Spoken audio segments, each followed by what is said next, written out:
This video will demonstrate how to change the cartridges on your HP all-in-one printer.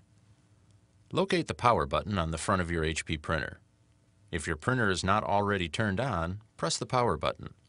Wait until the printer is idle and silent before continuing.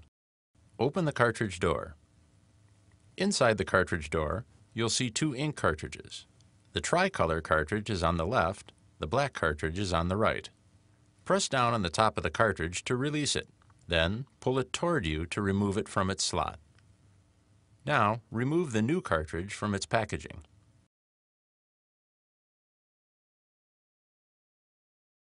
Then, remove the plastic tape on the cartridge using the pink pull tab, being careful not to touch the copper-colored contacts or the ink nozzles.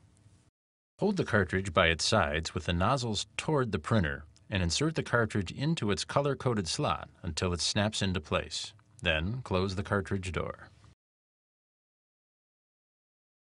When the printer detects a new cartridge, it prompts you to align the cartridges. Load plain white paper in the input tray.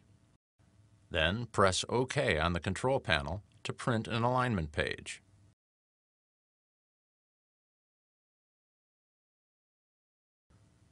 Next, lift the scanner lid and place the alignment page, printed side down, on the right front corner of the scanner glass. The engraved guide next to the scanner glass can help you properly place the alignment page.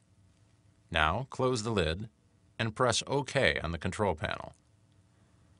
Your HP printer will scan the alignment page and complete the alignment process.